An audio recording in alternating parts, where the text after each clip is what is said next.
The title of the session, Involving and Engaging All of Our Students, and the subtitle is Mission Impossible. By the way, thank you, Anastasia, who is one of the people who's always with me on the Gateway Facebook page. Engaging all of our students, Mission Impossible. Well, why is it difficult? A lot of you said that it was challenging, quite challenging, or extremely challenging. And I agree with you. I would choose one of those three answers every day when I'm in the classroom. Sometimes quite, sometimes very, sometimes extremely. Why is it challenging? Well, maybe it's challenging because we usually teach groups of students ranging from anything. I suppose it could range from very small private classes, but usually we're talking about 15 to 30, 35, 40, maybe even more.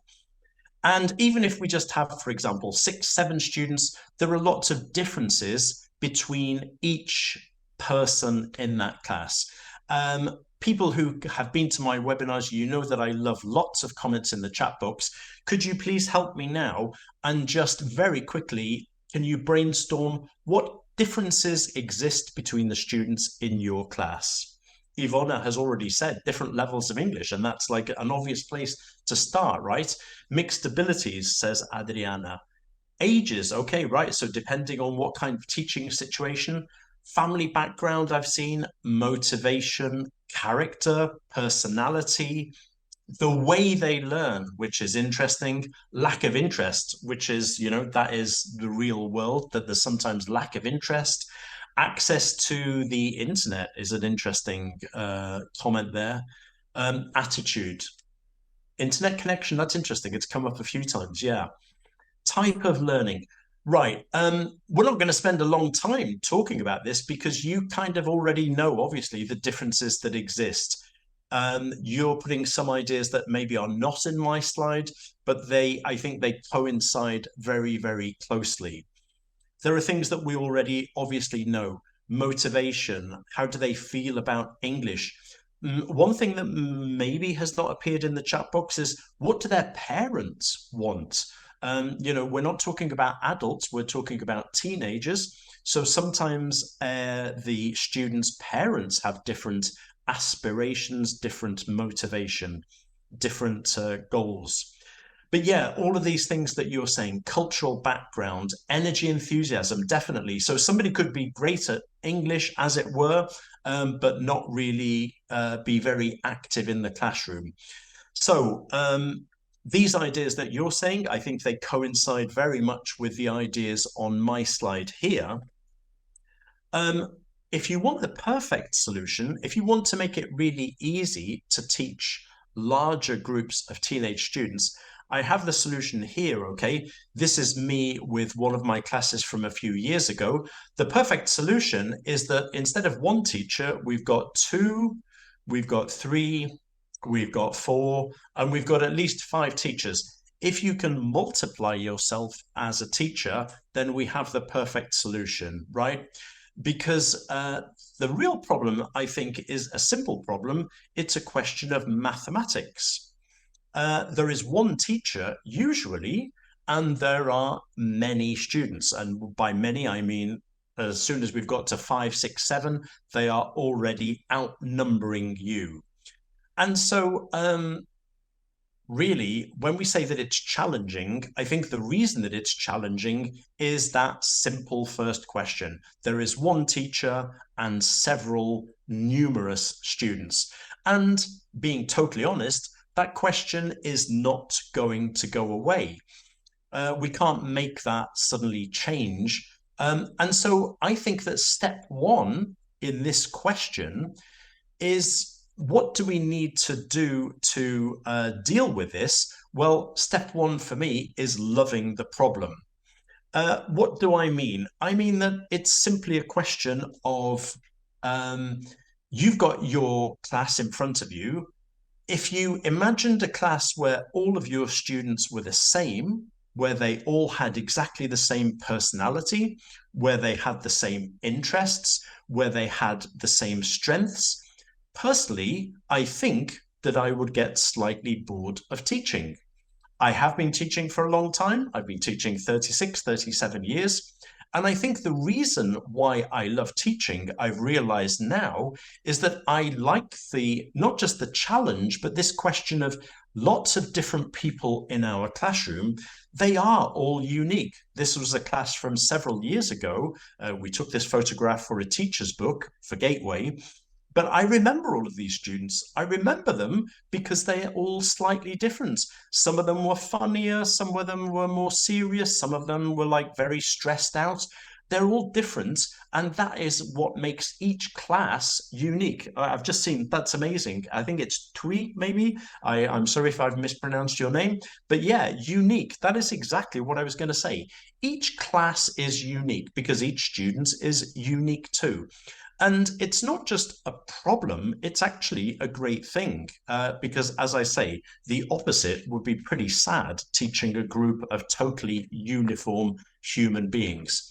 So, kind of in a way, I've started sort of being negative, and then I'm saying that really it's actually a really positive, and again, I'm going to say inverted commas. It's a very great problem to have, and it's a human problem to have because we're all different. So, how do we go about maximizing the participation of all of these people in our classes? Um, how do we keep everybody, as many people as we can, how do we keep them participating and interested? Renata, you're back again, second session today. Thank you. Maximizing all students' participation. The key, I think, for teaching in general is this relationship with you and the students. That means finding out about the individuals in your class. There are lots of day one activities, ice-breaking activities, getting to know you activities. At the end of this session, I will show you my Facebook page where there are lots of ideas that over the years I've shared with you, where we can help students to get to know one another, and also for you to get to know them. And that's what we have to do, I think. If we want to involve everybody, we need to get to know them. And then a great teacher, I think, is somebody who has got that ability to adapt what they're doing, adapt their lessons, adapt the book to the different people in your class and the different moods. Some people, at the start of the day, you can find the way that the students are reacting is they're excited, they're overexcited, they're not excited enough, and we kind of adapt our teaching to the moods of those students. I actually like the emoticons in this slide. This is kind of when you look at your class, you know, we've got the student who's like angry today, the one who's like quiet because they feel lacking in confidence, the ones who are feeling very shy, the ones who are like feeling confused. And what we're doing each day in our classes is trying to adapt to those moods. And then that's, for me, is like step number one, feeling the atmosphere in that classroom. Now, our students are all different for the reasons that we've said.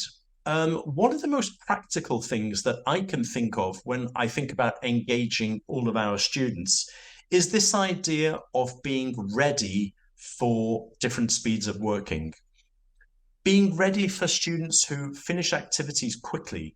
By the way, when we talk about finishing quickly, it's always a good idea for you as a teacher to check that they've done it quickly, but also well, because just working quickly is not a great thing. So some students are finishing very quickly and they've done it very well. They're in control of the situation. For example, a reading text. Some will finish their activity immediately and they've done it fine, and others are only starting to read paragraph one. And that is a fact of life, I think, of the teenage school classroom. And so what we need to do is to be prepared for that. We know it's going to happen, so let's be ready for different speeds of working. We often have this comment that all of us as teachers say, can we all stop? It doesn't matter if you haven't finished. And that expression there, it doesn't matter if you haven't finished.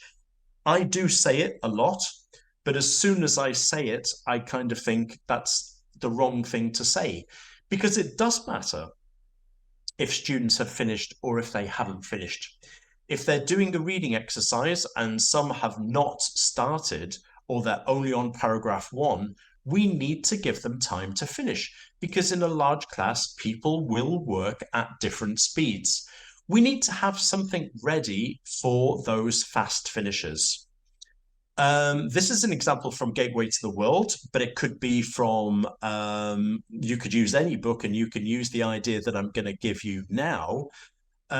We need to have this activity ready for them. In Gateway to the World, we've got this arrow at the end of many pages in the unit, at the end of the vocabulary pages, reading pages, where we send them to the back of the book where they're going to get an extra task that keeps them occupied.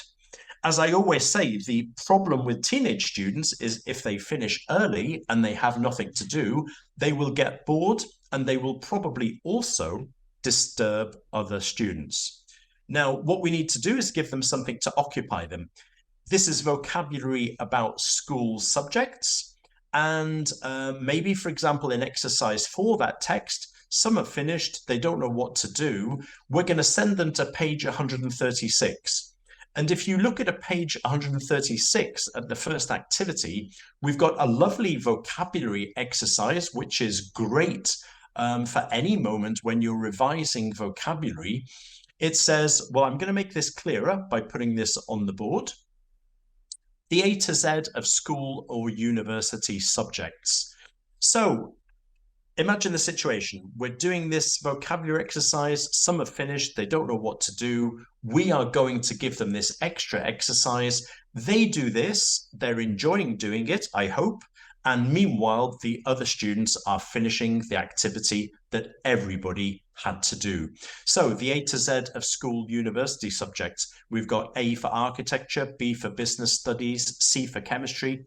Could anybody in the chat box tell me D? What school or university subject can you think of with D? Design, nice. Design, technology, drama, drawing, lots of them. Okay, drama is great. And then we can go to E. Let's move on to E. Come and help me with E. Ethics is nice. Electronics, perfect. Yes, engineering. Great. This activity, it's a beautiful vocabulary revision activity for any moment whenever you're starting a new group of vocabulary, it works really well. But I want to make it clear again, what I'm suggesting is using this activity to keep the fast finishers busy while the rest of the class are finishing doing those. And I think, Michaela, you're sort of saying, why do they have to do more? Hopefully, for example, with an activity like this, is they're actually finding it quite challenging. And also, in some ways, it's actually quite enjoyable, I think. So yeah, it maybe depends on what task you give them. You might have a worksheet prepared to give them. If you're doing a reader in class, you might want to get them to go through their reading book. And you can. One thing that I would say about activities for fast finishes is that I would suggest that you let everybody do this activity later. The slower students could even do this for homework, and you could correct it the day after. So you're giving them something that then you will go back and correct, and also giving all of the students the possibility to actually do the activity. So whatever you give them to do, whether it's some vocabulary, whether it's a game, whether it's a language game, whether it's a piece of writing, some reading, we're giving them something to keep them occupied. And so we're helping with this idea of different speeds of learning. Now, if we then go a little bit further, then we can go with this idea of helping the students who are maybe finding, in this case, grammar a little bit challenging, a little bit more difficult. Now, I'm sure that many of you know the flipped classroom videos. Also, if you're using any edition of Gateway, you'll know about the flipped classroom videos that we have there. And there are many on YouTube that you can find. But I think that one of the great things about these instructional grammar videos is that you can use them in lots of different ways to make sure that each student is working at their own speed on the things that they need to work on, in this case, grammar. So there are lots of different ways that you can use these videos, and I think they're all going to be constructive. For example, the first way that we've got is students watching them for homework. So whether it's before your grammar lesson or after your grammar lesson, they can simply watch them, look at them, and they can stop them as many times as they need to feel that they have understood the grammar points that you're explaining. One very practical way to use them is that when we teach secondary students, often students are away because they might be ill, maybe for a day, maybe a few days, maybe for a week. With these videos, you can't do the grammar lesson for each student who misses your class, but you can use them to help those students who've missed one or two classes, and they can watch them again and again. Use number 3 is maybe the most useful in terms of mixed abilities. Some students might not have understood your grammar explanation. Maybe they kind of think they understood it, but they're not sure. In that case, then you can give them the option then of watching the video again at home so that they can start to understand, maybe, as we say, at their own speed. We can obviously also use them for revision, and that can be before any test. And we can use them, which I think is really useful, and maybe people don't use them in this way, but they can use them for the grammar homework helper. Julio Camacho, I've noticed your question. I think when you get a link to Gateway to the World, it's one of the components there, and you'll be able to see, I think, by looking at the information that we send you, you'll be able to get a taster of those flipped classroom videos. But for example, you're teaching the first conditional. Some of the students have understood it, of course, immediately. Some think they understand, and then they're doing their homework, but they need a little bit of like a backup. They need a little bit more support. Then remind them that they can watch this grammar video, and it's going to help to consolidate their knowledge of this grammar point. They can watch it again, and as they're doing their homework, it's almost like they've got like a private teacher at home who's like re-explaining that grammar. And you can actually, I suppose, encourage them to look at YouTube to kind of find different grammar videos. There are lots of them around. So basically, we're saying that you're doing the best that you can in your lessons to engage and involve everybody and to keep everybody at the same level and the same pace in your class. But this is simply a way of using technology in this sense to actually then watch this video and to be able to get the assistance that they need when they need it. And that brings me to the next point, which the whole question of online resources. Again, I started teaching a long time ago when we had when we didn't have the internet, and now we've got like some amazing online resources that we can use with our students. I think you'll find that Macmillan courses are very strong in this sense of having, we've got this thing called the On the Go app, we've got student apps, we've got teacher resources. And the point that I wanted to make here about online resources is that they are available for the students and for the teacher to either use in the classroom, and that's a good way of maybe students working on different things that they need to work on at their own speed. And we can also use them, the students can use them at home. And I do find students who say to me, like, Dave, I've just done all of the vocabulary exercises on the Student Resource Center for this vocabulary that we studied last week. It's very clear, obviously, as a teacher, some students will make the most of these resources and some will hardly touch them. That is, again, is a question, that always is going to happen. So I'm not suggesting that all of your students are going to be using these resources all the time, but having them at your fingertips, I think, makes a big difference. So we've talked about technology, how it can help you and the students. One simple thing that I think is really important in terms of engaging everybody is the whole question of classroom dynamics. And I said from the beginning, the problem with larger classes is there is one teacher and many students. If you think one of the resources that we can use in our classroom to improve this situation is making or enabling the students to help one another. There's one teacher, but there are lots of students. Imagine if the students start to help to do things. Somebody I noticed in the chat box said that a way of getting around fast finishes is getting some students to help other students. I agree, that's a great thing to do. And so what I strongly believe is that in our classes, we need to work on collaboration, we need to work on teamwork, and we need to work on empathy. And right, choose group work and choose one leader. Yeah, that's a nice idea, Matt Danis. This idea then of getting the students to help one another to build this positive atmosphere. And you can maybe, when you're doing some work, you can help a group of students, but there are other students who you cannot help at the same time. So let's encourage the students to help one another. These are all different examples that appear in different moments of Gateway to the World.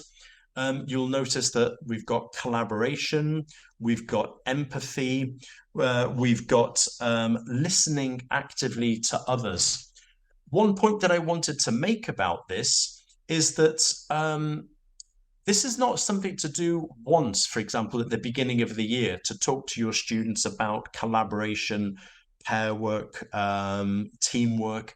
It's something to do regularly. And that's why in Gateway to the World, at many different moments of the course, we keep on reminding the students that they should work well with others. This seems obvious to us as adults, but I think when you're a teenager, teenagers maybe tend to be more in their own world. And here we're trying to encourage students to think about others. If you look at the collaboration box at the bottom of your screen, it says when you work in a team, it's okay to disagree with others, but it's always better to be polite and constructive. And we're giving them useful expressions to use, functional language, to be able to do that in the classroom. So what I'm trying to suggest here is that the more that students work together, the more that they help one another, the more they are helping you, of course, too, as a teacher. And again, I'm not suggesting that students will automatically do this and they will automatically be very positive towards one another. But I think that our job is as much as possible to keep on encouraging them to do that. By the way, just so that you know, if you haven't had time to read everything, you will at a later date get a PDF of this presentation where you can look at everything in more detail. Okay, so Macmillan will make that possible so that you can look again.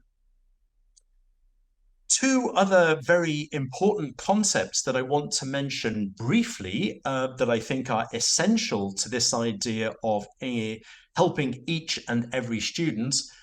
The first one is variety. I think this is something that's very obvious, but just because it's obvious doesn't make it less important. We need in our classes, we said at the beginning of this session, each student has different strengths, different interests, different personalities. To make sure that everybody is engaged and involved, I think what we need to do is to have variety in our classes. We need variety of interaction. Some students work better individually. Some students work better in groups, some in pairs. So let's make sure when we finish our lesson plan, let's have a look at that, at those different interactions within our lesson plan. Do we include a little bit of everything? Do we have different types of tasks? Some students prefer a more mechanical task, and some students really thrive on creative, personalized tasks. Different texts will appeal to different people. If it's all about music, some students will get bored. If it's all about science, other students will get bored. We need to have that variety. Some students are very good at listening, not so good at grammar. We all need to do a bit of everything so that we get better at everything, but we need that variety. And in terms of intensity, some lessons might demand more concentration. Some parts of our lesson might demand more concentration, but then we need to maybe have a slower pace at other moments so that nobody gets lost. The other key area I think that is so important is the element of choice. Some things in my class are not negotiable. My students are going to have to do some things because I think they're useful. Other things I think are negotiable. Sometimes when I'm doing activities in my class, I actually ask them. I will say, would you prefer to do this individually or in pairs? Would you prefer to do this individually or as a whole group? I'm giving them some element of choice. Do you want to do this written or spoken? Okay. Shall we do this today or shall we do this tomorrow? So I'm not giving them enormous choices that are out of my hands. I can't ask them, would you prefer to do exams or not do exams? Because we don't have that choice. But there are small elements which simply give the students the realization that they have some empowerment, that they have some elements of choice. Sorry, I was laughing because Gabriela, that's such a nice comment that you've put in the chat box. Thank you very much. I would have liked to have been your teacher too. Okay, so choice. We've got some elements of choice, and I think that this is important. One thing that is important is that the choice that you're giving them is a real choice. Don't pretend to give them an element of choice and then say, oh, actually, you can't do that. Okay, so it has to be something that you are willing and able to give them the choice. They can be very small things, but I think they're very powerful. And the last thing that I'm going to say before we have a very quick Q&A session, motivation is obviously essential in terms of teaching teens, essential. The way that I deal with this is that I do always have some vocabulary games, grammar games up my sleeve for the moments when the students are looking as if they're not with me, as if I've lost them, at the beginning of the lesson to make them happy to be learning English, and at the end of the lesson to make them leave the lesson in a good mood, feeling positive about English. A game that we all know. So this is a game that I recommend as the beginning of the class, warmer, at the end of the class, or at any moment when you feel you're losing your students. We all know this game, Taboo, right? So we've got Taboo, where we have the key word, and there are 5 words, for example, that you cannot use in your definition. And so, Magdalena, this is an activity that I'm going to share with you now. Instead of doing Taboo in this way, you can do it another way, where we don't tell them what the key word is, and we give them the 5 words that they cannot use in their definition, and they have to tell you what the word is. Can you tell me in the chat box, what is my word? I'm sure somebody's going to get it very quickly. What is the word that is the target? Map is correct. Clara, I saw that you got it straight away. Patricia, Dua, Maria, yes, it's map, okay? Because treasure is one of the words that is already there. So this is one way that you can play. If you've got some taboo cards or you find some taboo cards, you can give them the words that they're not allowed to use and they guess the keyword. And another great way to use taboo backwards is that you tell them what the word is that they're going to define, but you don't tell them the 5 words that they cannot use. Can you guess in the chat box, what are the 5 best words for teacher? I don't think you could use teach anyway, because I think that's part of the word. Instructor would be good. Classroom would be good. School, education, learner. Okay, lots of brilliant words. And in fact, in the card that I had for teacher, the 5 words that you could not use were school, classroom, students, and then the 2 words that I think are key are help and learn. And obviously, that is the key of what we're doing today. We're trying to help all of our students to learn. And so those are always going to be keywords that we can use to define what a teacher does. Your second mother, Eva. Yeah, that's a good point too. Excellent. If you want to contact me for any information about any clarification, you can always find me, and I reply personally on the Facebook page Teach with Dave. Anything that was not clear, just ask me at that website. And yeah, we've got a couple of minutes, right, Will, just to do a quick Q&A if there are any questions that you want to ask. And if not, you can ask them at that website, at the Facebook page, yeah, of Teach with Dave, if I don't have time to answer now.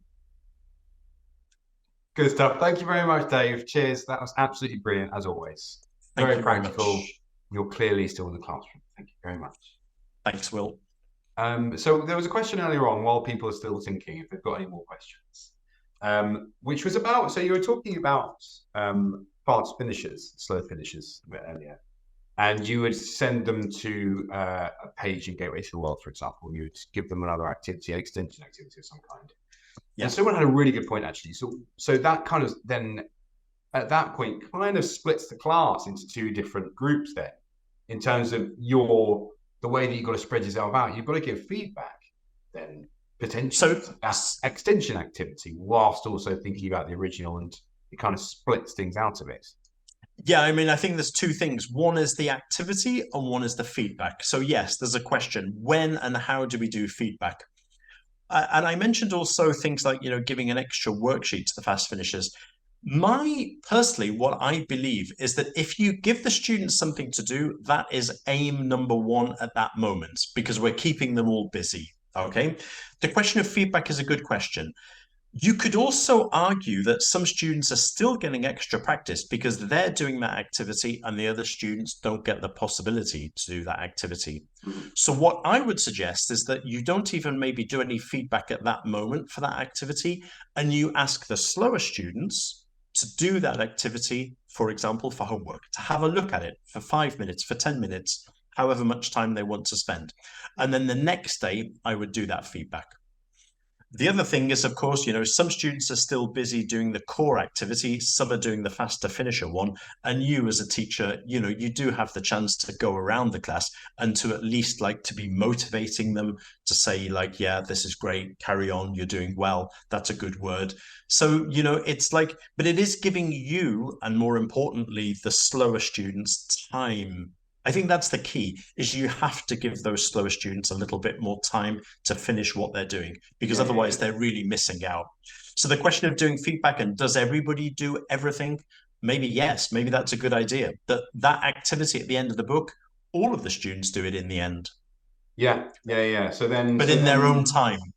For sure, and that also gives it a possibility for you to do feedback on forum rather than having to go to individual students, which would take you as a teacher a lot more time. Exactly. Well, you can't do that. Yeah, you can't do it. If you've got a large class, you can't do that. Yeah. Okay, quite a few questions coming in now. Any tips for unruly students?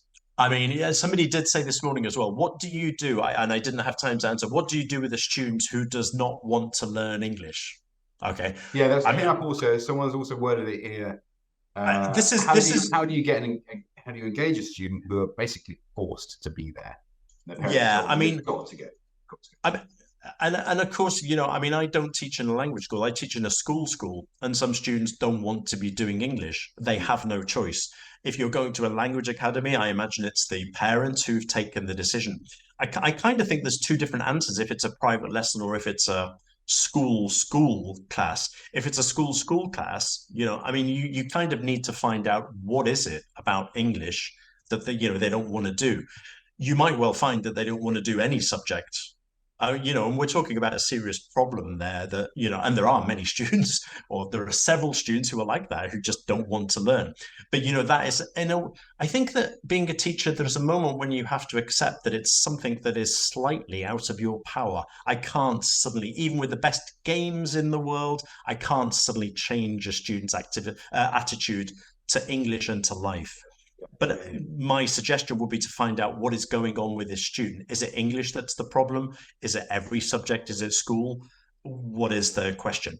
I mean, if it's a private language school and you've got this student, I think that we need to speak to parents about, what's going on and what is the attitude and what is happening, because of course you're kind of wasting time in a way, if the student really doesn't want to be there.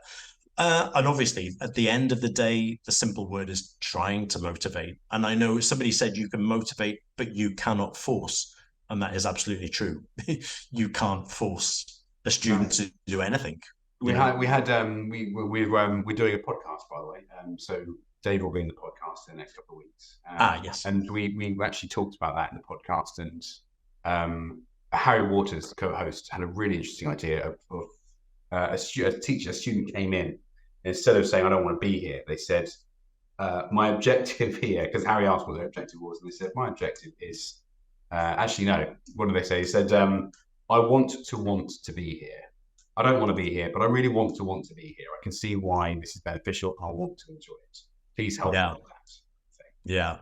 Yeah. I've just mentioned, I've just seen a comment from Jean-Pierre, I think it was Louvre, and he was kind of saying, well, doing things that are enjoyable so that, even the most reluctant. And to be honest, doing the reason why I included the last game in this session is because, to be honest, that's the kind of thing that works with me, is that even the most reluctant students, suddenly you'll notice that they're paying attention to you and wanting to do the activity. Anything that we can do that kind of gets the students starting to like English and your class is a step in the right direction, right? And as we say, Rome wasn't built in a day, and that's, as a teacher, each small victory of like suddenly one of your reluctant students enjoying something that you did today is like a step in the right direction.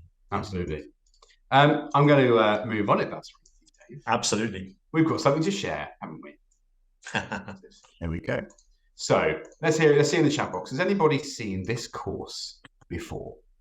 Chat box. Yes or no? Has anyone seen this course before? I've got so many different windows going on. Usually a webinar is about 80,000 windows. There we go. Yeah, it's cool. Yeah, we can see it. We've got lots of yes. We've got some no's. Interesting.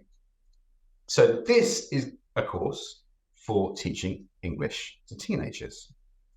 It's written by Dave Spencer, the man in the room.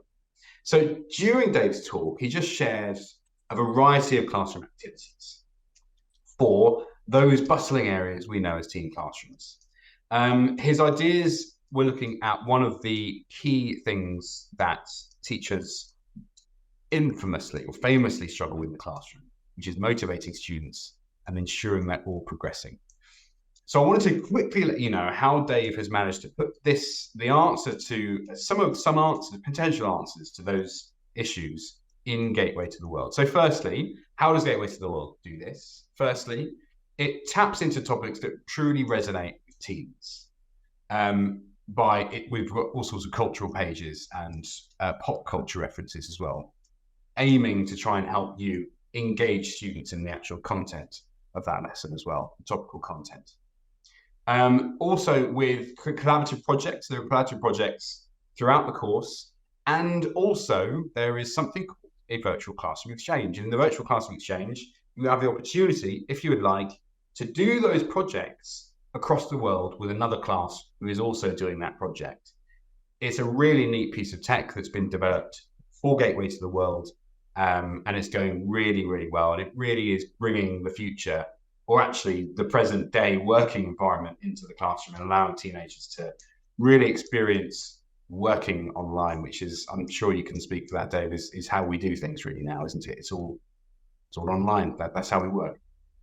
Yeah, and definitely the virtual classroom exchange is a pretty amazing thing. Yeah, sort of putting teenage students in contact with other teenagers around the world. So yeah, it's a bit science fiction. Yeah.